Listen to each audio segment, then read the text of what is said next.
Moving on now to the Dolphins knocking off the Rams in Tua's first start, 28-17. And this one is noteworthy for me, not just because of Tua's first start, and he was fine. They didn't really need him to be anything else to win this game. Right. The numbers are phenomenal in favor of the Rams, how they dominated this game outside of the Jared Goff turnovers, which were huge.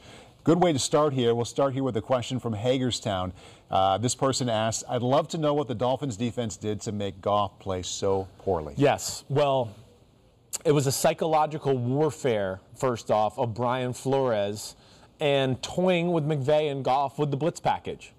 I mean, they exposed that to a degree. They showed that the Rams aren't sure quite how to pick up or what they should do with certain type of blitzes. I mean, you saw that. You watched the game back too, right? I mean, there was a lot of issues there. And, you know, again, yes, could McVay help out more? Certainly, sure. But the other aspect is, I mean, and we're going to get into some of the specifics here, with some of these, you know, all-out pressures, or it's a 6 or 7 man blitz, and I know 2 men drop out, but you know, it's too late at that point. There's 7 guys at the line of scrimmage. Yeah, 2 guys dropped out, but they took a step or 2 as they were going to blitz. So now that guard and center are ready to block them. They can't adjust quick enough to now block the other guys who are blitzing to readjust to the guys who dropped off. That's very hard. That's in New England. They've mastered that. Brian Flores is as good as anybody there is in the sport. But Goff has played too much football to not know, wait, okay, yeah, usually they drop out. Great, great. But there's guys on the edge that, you know, your O-line's just not going to be able to adjust to quickly enough. There's 2 things, and we're going to get into both of those. One, you know, first the blitzes, and we'll hit on all that. The other thing that I think is just a fascinating aspect of the football game is Flores did have a beat on the offense. There's no doubt about that. And whether that goes back to Super Bowl 53, I'm sure a little of it does, yes. But, you know, they, like the Giants did a few weeks ago, because the Giants have a coordinator, yep, that's right, from New England, who understands that, where, you know, 5 and 6 men line of scrimmage. You know, it's the way that people like to play the Rams, especially if you got some big people and some cover corners. And they went 7 quite a bit too. 7 5, quite 6, a bit and too, 7, no doubt about it. But these ones are more about stopping like the speed sweep aspect of their offense, right? If you want to know what happened to Goff and McVay and the Rams, well, the first thing is, as we always talk about, they rely on the run game. The run game is the #1 thing that makes the Rams offense go. And they want to stress you with that, because then it's the speed sweeps, the fake speed sweeps, the play actions, the fake speed sweep, fake play action, screen, you know, to the running back, to the tight end, to the faking guy we did on the speed sweep. I mean, they have it all. So once they get you going with the running game, it's just like, oh, which way did he go? Which way did he go? Which way did he go? Well, the Dolphins have big people up front who can 2-gap. That's the first thing I would say. Like Christian Wilkins and Raekwon Davis can hold up any offensive lineman in football and just go, you're not moving, I'm staying there, and wherever this ball goes, I'm going to throw you opposite, and I'm going to be there. Old school. They're old school. And that's New England too. So they have that aspect, first of all, that gives them a little cheat code, right? We got one guy to play 2 gaps, and then we got another guy to play 2 gaps. So that really helps them out and gives them the advantage there. But the other thing just about the stopping the speed sweep, you know, you talked about the guys at the line of scrimmage and all that. They got into some formations where it's a 5-man bare front, right? 3 guys over the 2 guards in the center, and then outside linebacker / defensive ends on the outside edge of the tight end and the tackle, right? All those things. But then they would bring another guy down. And a defensive lineman, you don't really see a lot. It's 6 across, but there's 2 guys weak, or should I say 2 guys away from Robert Woods. And that was the first thing that jumped out to me. Ooh, they played some defenses where I don't really know what you would call this alignment. This is a special game plan alignment, but it's to stop the speed sweep action. So the significance of that being away from Robert Woods is they're in place They because had of those some tells in their offense, and they also went, when they do speed sweep or fake speed sweep, it's almost always Robert Woods. So let's play that. And they're right. I think you could, I wouldn't know the numbers, but I think, you know, Pete might be able to look it up before we end the conversation. I bet you he's got significantly more carries than a Cooper Kupp or any other receiver in speed sweeps in the year. So that's to be the first thing I would say. You took that part away, and then it became all the blitzes. And with the blitzes. Yes, let's hit them. Sure. You can locate what you're looking for there. I don't want to boil it down to just 2 plays because there were a lot of plays that mattered, but 2 of the signature plays for their defense. Yeah. They had the fumble return for a touchdown. Right. And Jared Goff had an interception in the second quarter as well. So in the second quarter, that's really when the Miami blitz really started to win the game. It did. And with the return for a touchdown, they rushed 6, and the Rams blocked with only 5. Right. In the interception I'm talking about, they rushed 7.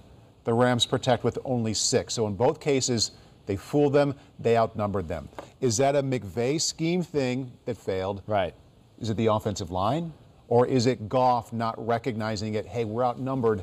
I got to do something different. Yeah, no, it's not the offensive line. So I'll say that right off the bat. It's not them. It is more about the McVay-Goff combination. Now, the first interception, right? The tip, Wilkins gets it. It was a great blitz. Yes. That's the first. That was great because a D lineman just dropped right into that zone. Yeah. And it did what you're talking about. So they're going to bring those blitzers, right? They show a 6-man pressure, but 2 people popped out. Right. But they don't pop out like right away, as we talked about. They kind of like attack the offensive lineman at first, so he has to stay there and go, wait, I think he's coming. Yeah. And then it's too late for him to help out or readjust anywhere. Yeah. So they really, even though it's a 4-man pressure, it was still like it played like a 6-man pressure, yet they still got people back in zones. And then here's another thing where I bet you there was incredible telltale signs when you bring these type of blitzes that they throw the ball over the middle to one of these inside slants.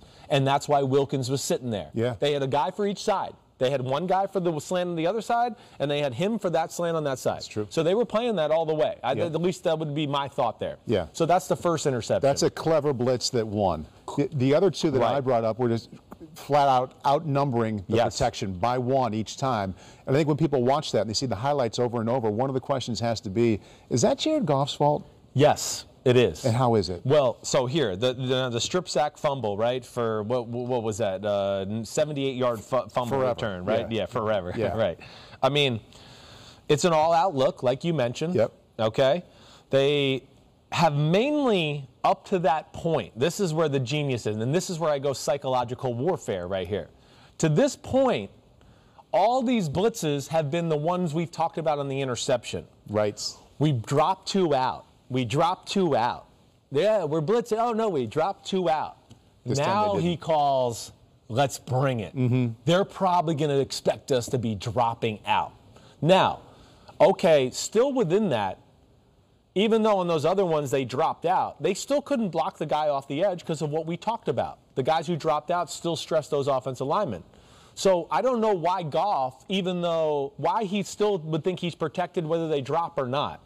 There's a guy way off the edge who is clearly in a blitz look, and you haven't been able to pick him up all day long, whether they drop or blitz either way. So he should assume they're all coming. He has no clue the guy's there. And that's where I'm just like, what? This is what? Year 5 for him? He's been to the Super Bowl? Like, I don't even understand how that happened. So, either way, he should have had a clue, and he didn't. And he had to be wary, just from the other plays we talked about where they dropped out, to go, okay, they still only rushed 4, but one guy was free every time still.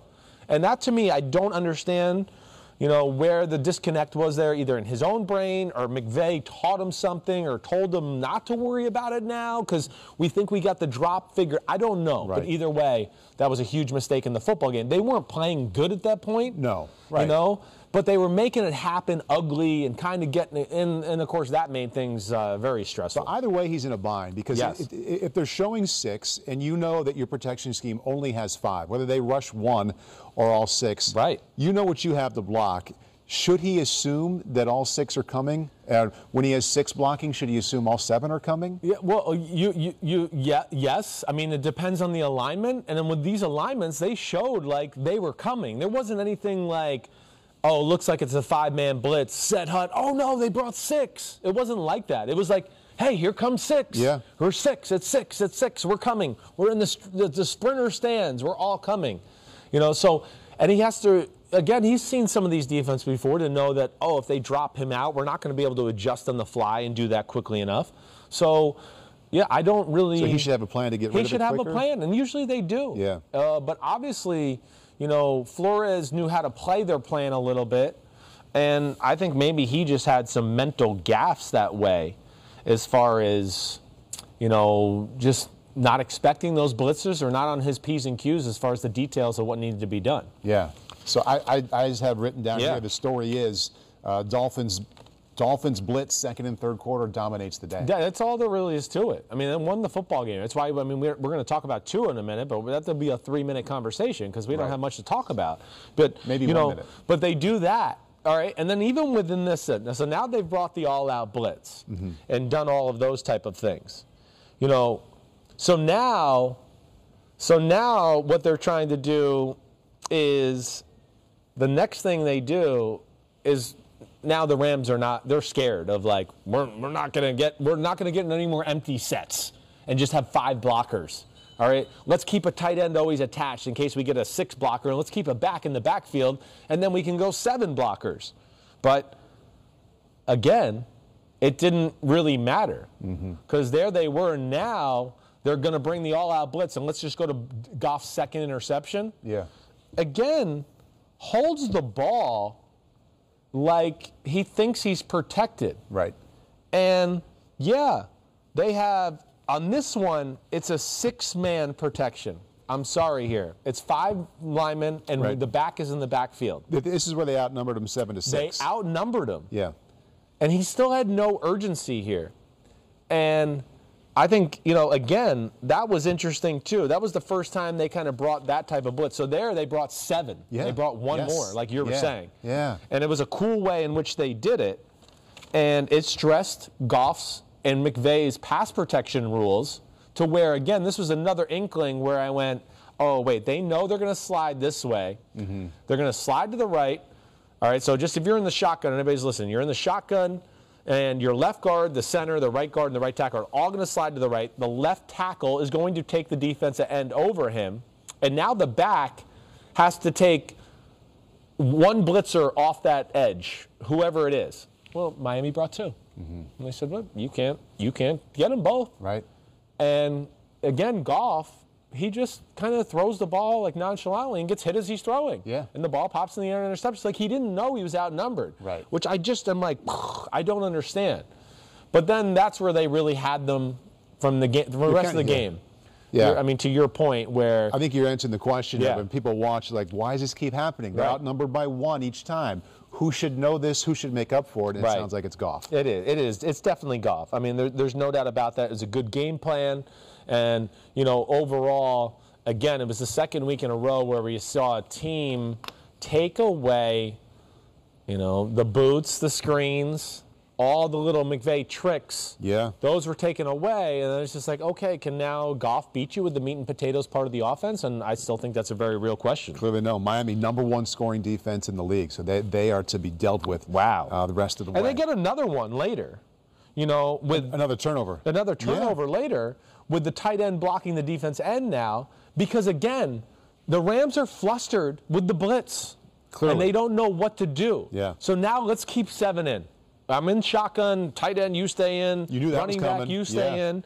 But the problem was there now, too, is they got a matchup of a defensive end on a tight end. Yeah. And he got home and caused another fumble. Right. And, so a great job by Flores. It's interesting thinking back to what we talked about with Seattle and the adjustment for DK's great first half. Hey, we're going to play cover 2 and sit back. It was the wrong adjustment. And you knew that the Rams at some point were going to be like, okay, we're going to leave more people in, and that adjustment wasn't right. It was. It took too long. They lost control of the game before they made the right adjustment. Right. And it cost them the football game. And hey, listen, McVay got whooped, the O-line got whooped, and Goff was seriously flustered. And he threw 2 interceptions, and he should have thrown 5. I mean, there's 3 others. At least 4. At least 4. Yeah. I mean, yes, at least 4. He had 2 others that were in the chest of guys. I mean, one was a pick 6. So... again, that's why I still have that question about that Rams football team, because when teams take away their run, do they look like a different team altogether? It's crazy how a quarterback can have 35 completions, throw for 355, and have probably looked as bad as he has looked in a long long time, but maybe ever in the NFL. Right. The other quarterback was Tua. Let's look at where Tua currently is in the Offensive Rookie of the Year odds. Offensive Rookie of the Year odds provided by our partners at PointsBet Sportsbook. What do you think here? Burrow and Herbert kind of a two-man race right now? I think so. So it says Burrow plus 100 and Herbert plus 105. Yeah. It's awfully tight. Yeah, that's tight. Who's your guy? They're both amazing right now. I'm probably more amazed with Burrow. Yeah. And that's like really saying something because Herbert, as you know, we've had a few podcasts here lately where I'm drooling over him too. But I like those top three there. I mean, Justin Jefferson clearly way farther behind than the top two, but he is phenomenal. And I'm shocked they already put Tua over Chase Claypool. How did that happen? I wouldn't. Yeah, he's plus 1,800. I would Claypool worry about that one. Yeah, right. Yeah. Justin we'll Jefferson killed me in fantasy this week. Oh, just crushed me. I bet. Well, you know who really killed you? Who's that? Dalvin Cook. Yes, he did. The fact that he kept running for 10 yards at a time, they said, hey, the hell with this Justin Jefferson throwing the ball. Are you texting the old man? No, I was looking just to make sure that nothing happened here, but I think we're good. Okay, so it was nice of you to say that you're kind of leaning toward Joe Burrow over Justin Herbert here because it leads into our next game. Well, we got to hit Tua just real quick about it, though. I thought that was quick enough. Oh, that was quick enough? Well, Tua looked good, though. I do want to say that a quick release, great feet, okay? I will say that he didn't have to do anything. No. He only made 2 throws. The rest was really just BS. Throws the 1 touchdown pass. It's tied at 7, and then the defense scores, special team score. They're up 2 scores before he even touches it again. And you're right. And then he has to throw maybe 1 comeback to his right. And everything else was, other than that, was a screen or a swing pass and all that. So we'll see. Give him a passing grade? Yeah. I mean, a passing grade. It's hard to really evaluate him in that. I will say in the first turnover, right, when he gets the strip sack fumble, I don't know what the hell he was doing there. Yeah. You know, nobody was open, but then he just started running like a chicken with his head cut off. Yeah. And he was about to throw the ball to somebody. Yeah. And it looked like he was about to throw an interception. Yeah. You know, but other than that, everything was pretty clean. But let's see. You know, I need to see a little more evidence before I go, okay, he's in Burrow or Justin Herbert's class. Not quite there yet. 10 seconds or less, the AFC East right now. Do you like the Dolphins or the Bills better? I still am going to go with the Bills. Okay. I am. I got to see more from Tua to just give them the lead there. Fair enough. All right. Hi, I'm Mike Tirico, and thanks for watching. Make sure to hit subscribe for the latest news and highlights from NBC Sports.